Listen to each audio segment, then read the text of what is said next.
everyone. Welcome to this week's episode of Korea This Week. I'm Sang Kim, your host, and we're joined by Yong Kwon, who is Korea's Communication Director.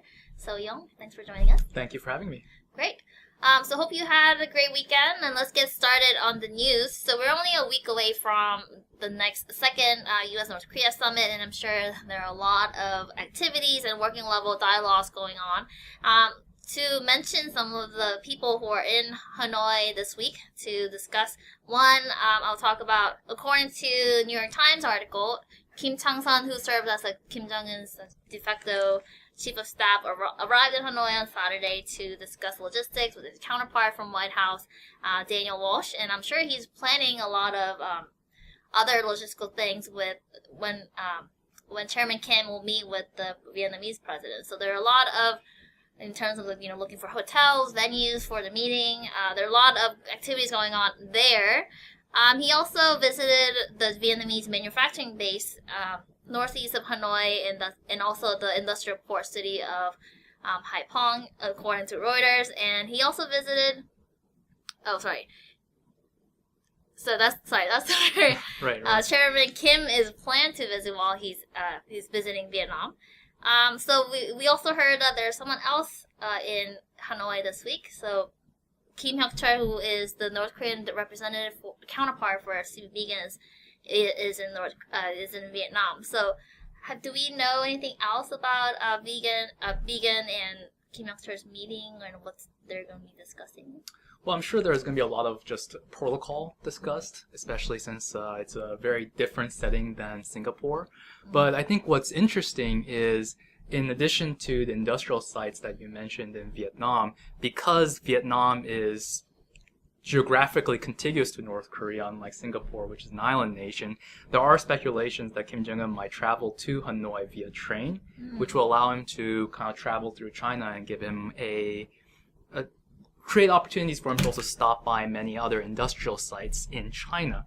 So because Kim Jong-un has made economic growth a major policy objective of his in terms of what he wants to see for North Korea, the trip could, in addition to opening up diplomatic opportunities with the United States, could also be a means for him to project a vision that he has for North Korea to the North Korean domestic audiences. So I think that's another interesting element of the trip, the upcoming visit, that we should be carefully looking, is how Kim Jong-un is actually planning on traveling to Vietnam and what he's trying to project and message through his visit.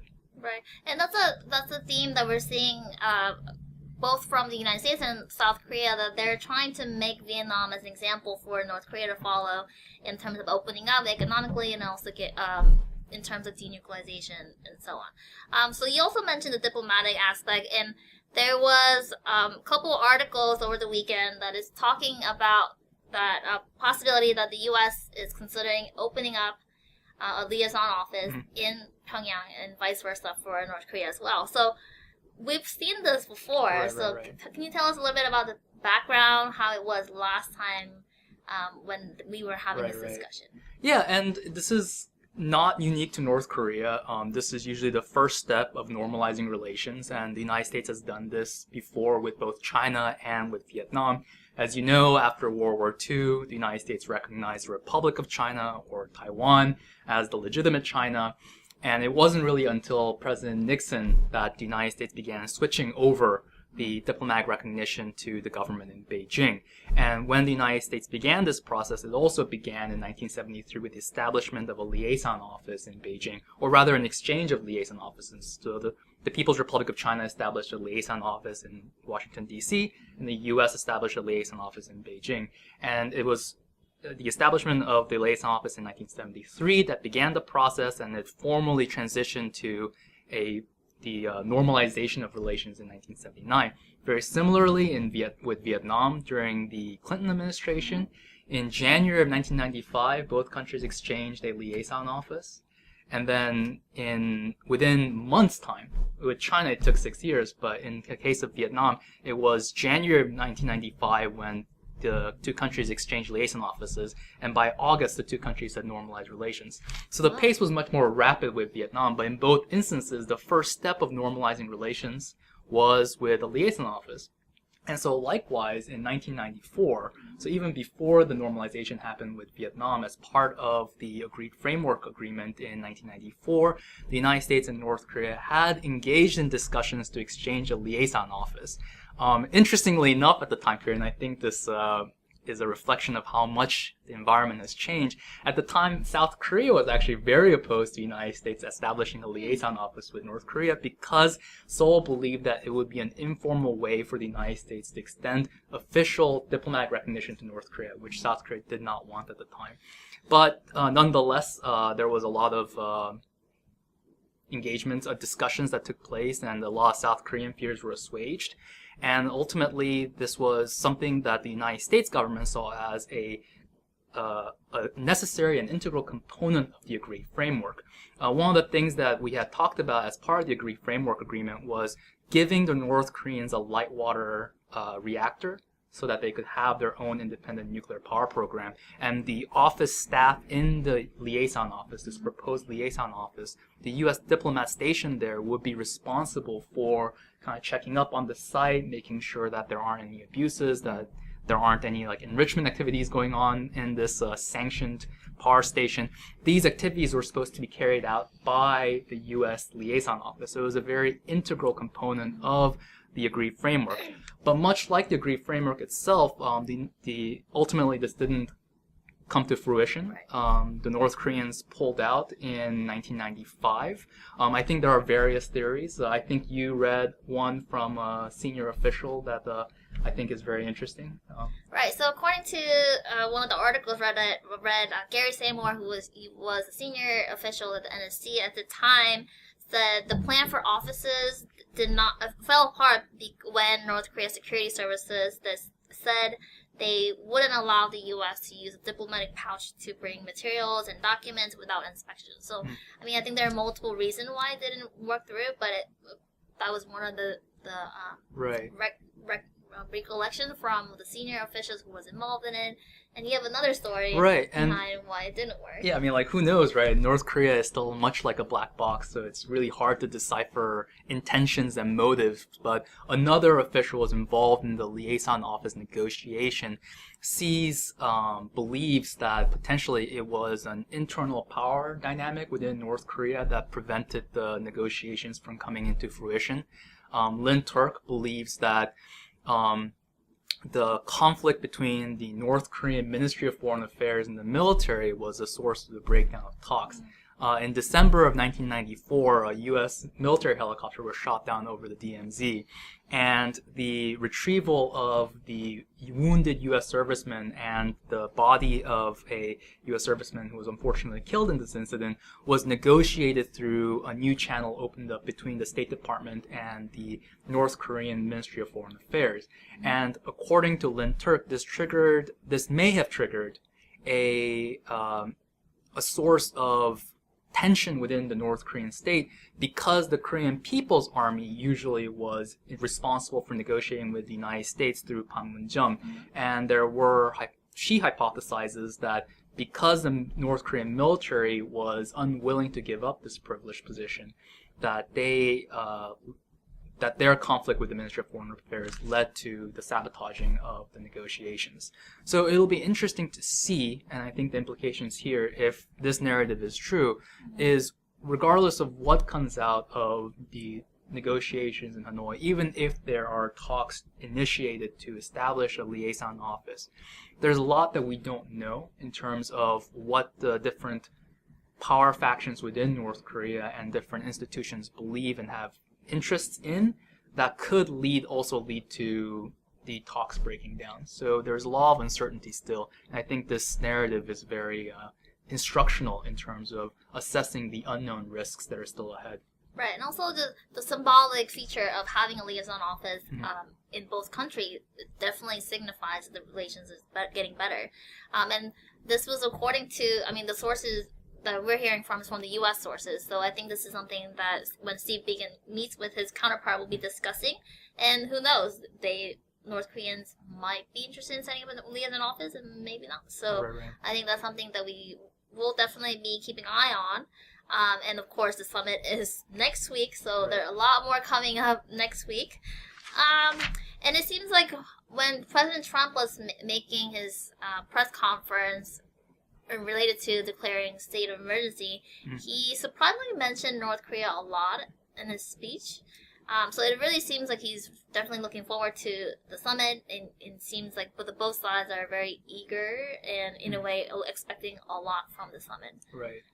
So, yeah, I mean, like for Kim Jong-un, I mean, sanctions relief is probably on the table, and if our non-resident fellow Bill Brown has written significantly on this for our Peninsula blog. He believes that North Korea is actually in a more dire economic state than the outside world sees. A lot of the trade data that we have from China on North Korea's external trading relations suggests that there has been a complete absence of industrial goods being imported into North Korea.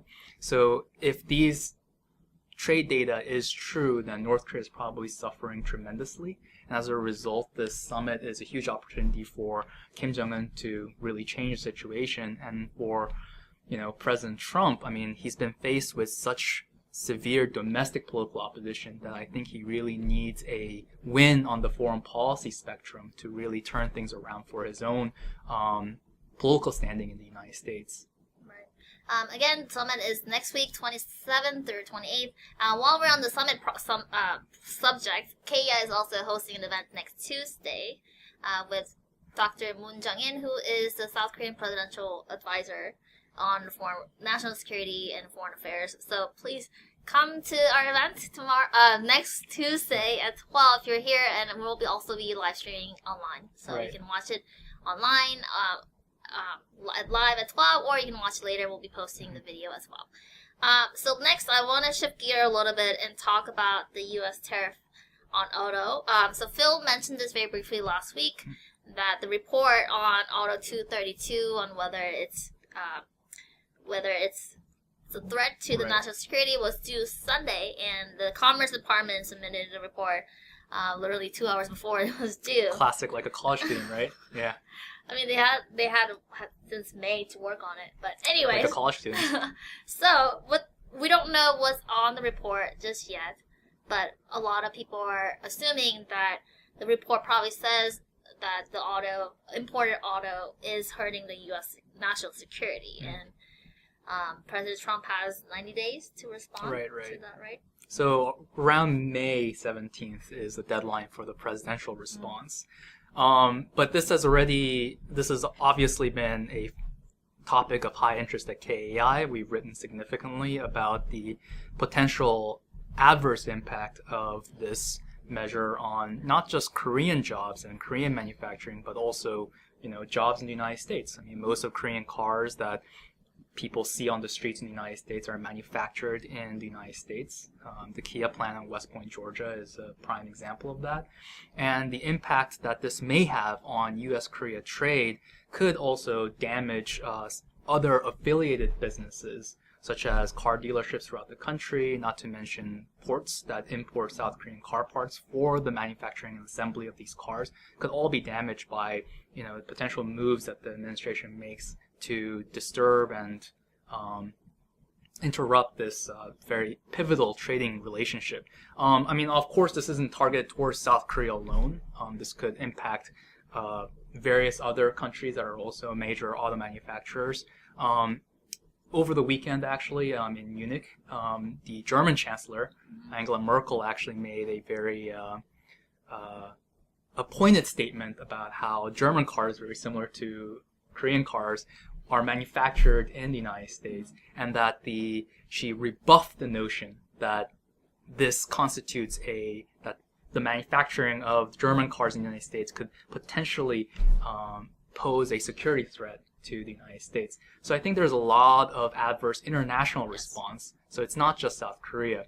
But I think as Phil has spoken about and written about in the Peninsula blog again, the interesting component, the interesting role that South Korea plays in on this is that the World Trade Organization recently allowed South Korea to impose an $85 billion counter tariff measure on the United States because the WTO ruled that the U.S. tariffs on South Korean washing machines was not up to WTO standards. So as a result, South Korea does have has essentially a leverage to potentially seek protection for their automotive industries. But it's going to be a very delicate process, because if South Korea acts too hastily, this could also elicit greater hostility from the U.S. administration towards the World Trade Organization as a whole, which could further destabilize the global international market. So it's a very uncertain period. Who knows what's going to happen tomorrow? Right. It's also a very sensitive time, right? We're working with the United States. South Korea is working with the United States on dealing with North Korea. So obviously having any type of contention or tension between the two countries would not be great for the overall relations. So we have not heard anything from the Trump administration on this matter, but I'm sure we'll be hearing more as we go on, because he does have 90 days to respond. So we'll keep an eye on the news. Lastly, we'll mention one domestic issue from South Korea. Yong, why don't you tell us a little bit more?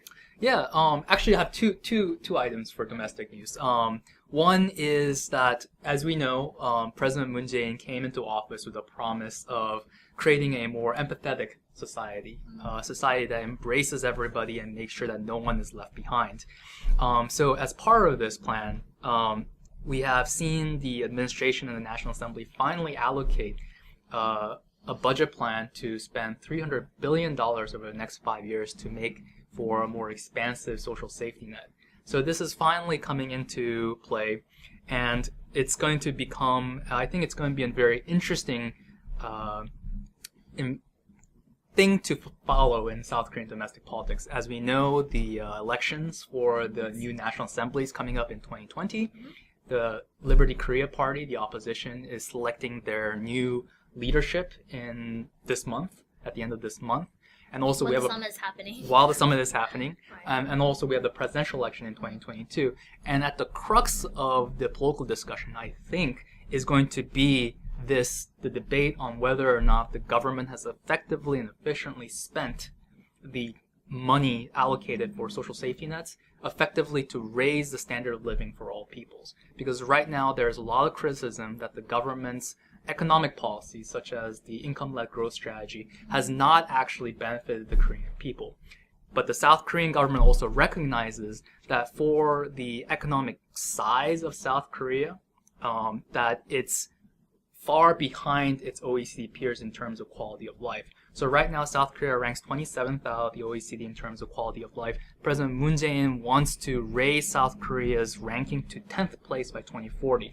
So, I mean, it's going to be a huge lift, but I think this is going to be, at the end of the day, what is going to be the main debate when it comes to the legislative election in 2020 and also the presidential election in 2022. How much has the administration and the ruling party done to actually improve the livelihoods of the Korean people? And it begins now with the allocation of actual money for these programs. And these programs are, some of these things are quite surprising because you don't really think about it very much in the United States. But like these include expansion of insurance coverage for people so that they can seek more intensive treatments. So like MRIs and other X-ray procedures are now free. And also there was a nominal fee for students going to high school, but that will be now waived by the Korean government. So these small things, but we've written about how the weakness of and the fragility of the South Korean social safety net is partly what is behind a lot of the social problems that we have seen recently.